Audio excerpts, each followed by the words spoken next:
The alien ships did not arrive with fire. They arrived with silence. One by one, 12 luminous vessels slipped from folds in space above Earth's orbit, appearing like fragments of a shattered moon. There was no atmospheric disturbance, no sonic boom, no visible propulsion. They simply were suspended above our planet in perfect geometric alignment. Within minutes, every satellite feed, television broadcast, and digital network across Earth synchronized to a single transmission. A figure appeared, not projected from any identifiable source, but somehow present on every screen simultaneously. She stood tall and radiant against a backdrop of stars. Her skin shimmered with faint opalescent hues, as if reflecting colors invisible to the human eye. Her hair flowed like strands of silver light. Two elongated, luminous pupils rested within irises the color of distant nebulae. A crown of crystalline arcs hovered gently above her brow, rotating in slow orbit. "I am Queen Altheria of the Velaryn Ascendancy," she said. Her voice was melodic, layered, like multiple tones harmonizing into a single sound. It did not merely vibrate through speakers, it resonated inside the skull. "We have watched your species for centuries.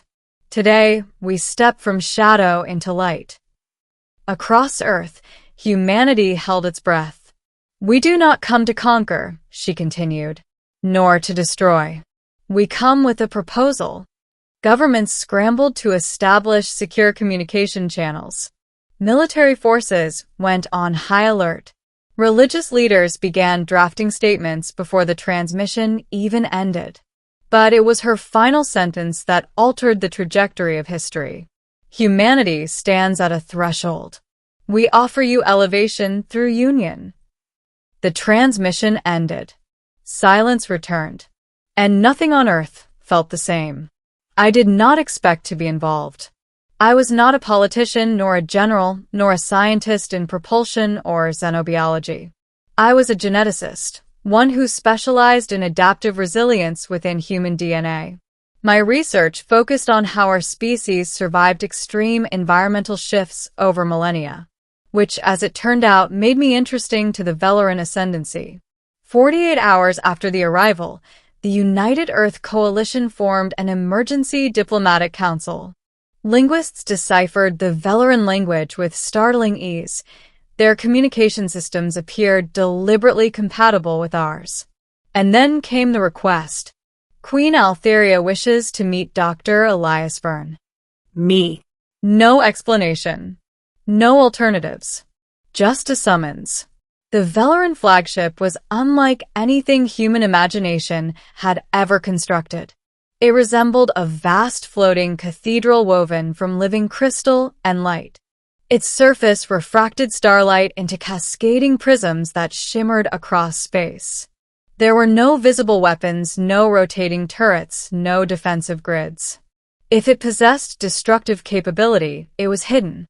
I was transported aboard in a beam of pale blue luminescence that felt neither hot nor cold, merely disassembling and reassembling me in a chamber lined with translucent, breathing walls. Yes, breathing. The architecture itself seemed alive, pulsing faintly like a living organism. Velaryn attendants guided me through corridors that curved impossibly, defying conventional geometry. Gravity shifted subtly with each step. At last, we entered a grand hall. Columns of crystalline light arched toward a vaulted ceiling that resembled a swirling galaxy. At the center stood a throne, not carved, not constructed, but grown from luminous matter that spiraled upward like frozen energy. And upon it sat Queen Altheria. She was smaller in scale than her projection, yet infinitely more commanding in person. Her gaze settled on me with intensity that felt like standing beneath a star. "Dr. Verne," she said, her voice now singular, clearer. "Your Majesty," I replied carefully. A faint smile curved her lips. "You may address me as Altheria. I suspect protocol might disagree." Her eyes glimmered. Protocol is adaptable. The attendants withdrew, leaving us alone in the vast chamber. You study human adaptability, she said. Yes. You seek the keys to your species' survival. That's one way to put it. She rose from the throne, descending the luminous steps with fluid grace.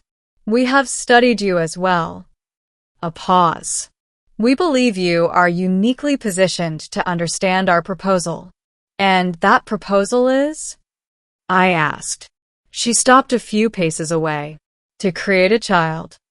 The words hung in the air like suspended lightning. A child, I repeated. Yes. Between you and me. Middle. The weight of the proposal. My first instinct was disbelief. The second was suspicion. You're proposing reproduction, I said slowly. I am proposing evolution. I struggled to maintain composure. Why me? You carry rare genomic markers, adaptive flexibility in neural plasticity, resistance to environmental degradation, immunological resilience. Your genome reflects humanity's highest potential for survival. You've been studying my DNA. We have studied all of you, she replied calmly. And you think combining our species would, what? Create a hybrid ambassador. Not merely an ambassador, she said. An heir. The word struck with weight. You're offering humanity a place in your royal bloodline. Yes. That's not a proposal, I said. That's a geopolitical earthquake. She did not disagree. The Velaryn ascendancy governs hundreds of star systems. Our civilization is ancient, stable, and stagnating. Stagnating. Our genetic diversity has plateaued. Innovation slows. Emotional range narrows. We have mastered survival, but not growth. And humans are chaotic enough to fix that? Her expression softened. You are volatile, imperfect, passionate. You adapt not because you are designed to, but because you must. And you want that trait in your species. I want it in our future. I exhaled slowly. You realize what this would mean for Earth? Yes. Religious upheaval, political division, cultural crisis. All transformative events begin with discomfort. And what does humanity receive in exchange? Technology beyond your current understanding, medical advancement, energy solutions, environmental restoration, entry into interstellar society. A lot to offer for one child. It is not charity, she said. It is alliance. I paced slowly across the chamber. You're asking me to alter the genetic future of two civilizations. Yes. And if I refuse?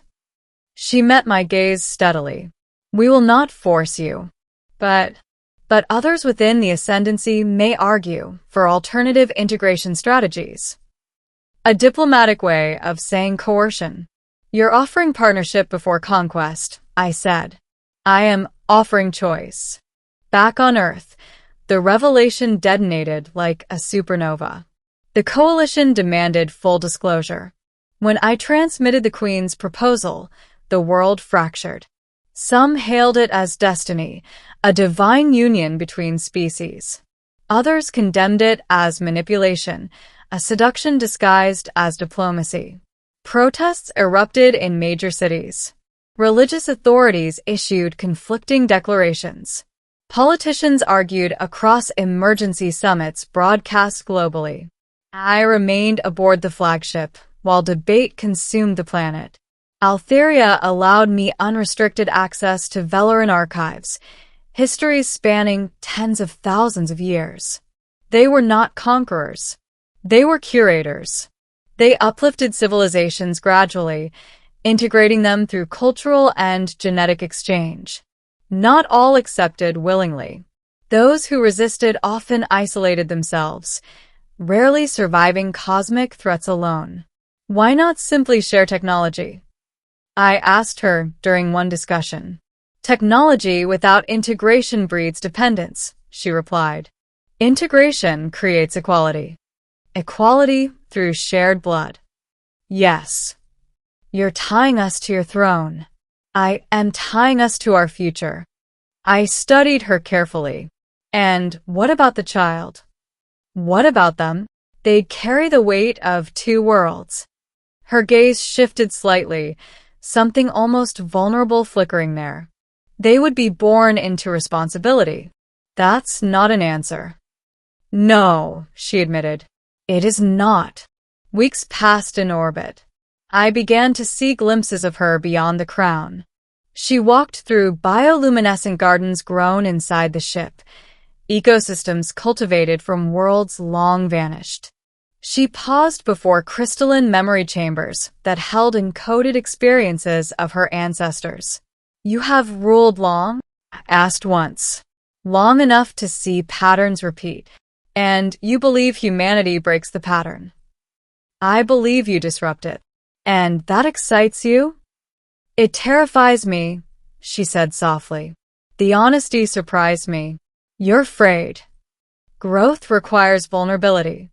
And you're willing to risk your throne? If necessary. Why? She faced me fully. Because survival without evolution is merely delayed extinction. On Earth, factions hardened. A coalition of nations supported the alliance. Others threatened withdrawal from global agreements if the proposal proceeded. The media labeled me everything from savior to traitor. I felt the weight of billions pressing against my thoughts. One evening aboard the Flagship, I confronted her directly. You chose me because of my DNA, I said. But this isn't just biology. It's symbolic. Yes. You want humanity to see one of their own standing beside you. Yes. And if I say yes, I become the face of a new era. Yes. And if I say no, then we search for another path. Another candidate? Possibly. Or pressure. She did not answer. Silence filled the chamber. You're not just asking for a child, I said finally. You're asking for trust. Yes. And trust can't be engineered. Then what do you require? She asked. I thought carefully. Transparency. Equal representation in governance. Protection of cultural autonomy. No forced integration. She considered. These terms are extensive. So are the consequences. She walked slowly toward the throne. You negotiate boldly. I refuse to gamble humanity's future on blind faith. She turned back to me. Then let us draft a covenant. The covenant of two worlds. The agreement took months to finalize. Velaryn legal frameworks were complex, structured around collective longevity rather than short-term power. Human diplomats worked tirelessly through translation matrices and quantum communication channels. The covenant included shared governance over interspecies affairs, autonomous sovereignty for Earth, full scientific exchange, safeguards protecting the rights of the hybrid child, a mutual defense pact. When it was completed, the document was transmitted to every screen on Earth. A global referendum followed. The results were narrow. 58% in favor. 42% opposed. Humanity had chosen. Ending. The child of two stars. The ceremony took place in orbit above Earth. No grand spectacle. Only representatives from both civilizations gathered within the luminous hall. I stood beside Altheria before the crystalline throne. You may still withdraw, she whispered. So may you. She smiled faintly. History rarely favors the hesitant. History rarely understands the present, I replied. The Velaryn method of reproduction was not what humans expected. It did not involve physical intimacy as we defined it. Instead, it was a merging of genetic essence through advanced biosynthesis, guided by shared neural resonance. We stood within a chamber of swirling light. Focus, she said gently. On what? On possibility. Energy enveloped us. Warm, electric, vast. I felt fragments of her consciousness brush against mine. Centuries of memory, responsibility, solitude. And I let her feel humanity through me. Our art, our wars, our laughter, our grief. The chamber brightened until all distinction vanished. When the light faded, a small crystalline cocoon hovered between us. Within it, faint bioluminescent pulses flickered. Our child, she said softly. Our future, I corrected. The hybrid, named Lyra, grew rapidly under joint Velaryn human supervision. She possessed luminous eyes like her mother's and darker human features from mine. Her mind absorbed information at astonishing speed. By age 3, she spoke both languages fluently. But more importantly, she felt Deeply. Human humor fascinated her. Velaryn philosophy grounded her. When she first stepped onto Earth's soil at age 5, billions watched. She knelt, not in submission, but to touch the ground. This world is loud, she observed. And beautiful, I said. She smiled. Yes. That too. Years later, when Altheria and I stood together overlooking Earth from orbit, she spoke quietly. Do you regret it? I thought of the protests, the fear, the uncertainty. I thought of Lyra laughing beneath an open sky. No, I said. You changed humanity, she murmured. No, I corrected gently. We changed each other.